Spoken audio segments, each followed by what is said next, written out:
আচ্ছা তুমি আমারে কৌতো তোমাগো বাসা কি বাংলাদেশে? তাইলে আমাকে বাসা কি বাংলাদেশে নাকি উগান্ডা? নবরি বাংলাদেশই তো আমাকে বাসা। আচ্ছা বাংলাদেশে হইলে যে জায়গা তোমাগো বাসা ওই জায়গার নাম কও।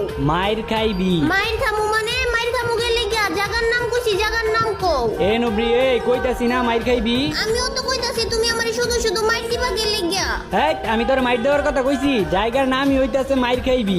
এইটা আবার কোন জায়গার নাম হয় নাকি? আমি যাবো না তোমাগো বাসায় দাওয়াত খাইতে। আইবি না মানে আইবি না কি এর লেগে? হ্যাঁ এত দূরে তোমাগো বাসা, আমি যাবো না তোমাগো বাড়ির দাওয়াত খাইতে। আরে এত দূরে কই, আর একটু আছে। আচ্ছা তুমি ওই যে গার্লস হাই স্কুলটা চিনো না? Girls high school. হ্যাঁ চিনি তো। আচ্ছা তাইলে গার্লস হাই স্কুলের সামনে বড় একটা বিল্ডিং আছে, দেখো নাই? হ্যাঁ ওই বিল্ডিংটা তোমাগো? আরে না ওই বিল্ডিং আমাগো না, ওই বিল্ডিং এর পাশে দেখছো একটা পাক্কাওয়ালা বাড়ি আছে। আচ্ছা তাইলে ওই পাক্কাওয়ালা বাড়িটা তোমাগো? আরে না ওই পাক্কাওয়ালা বাড়ির সাথে একটা টিনের বাড়ি আছে, ওইটাই আমাগো। गुलाबी साड़ी आणि लाली लाल लाल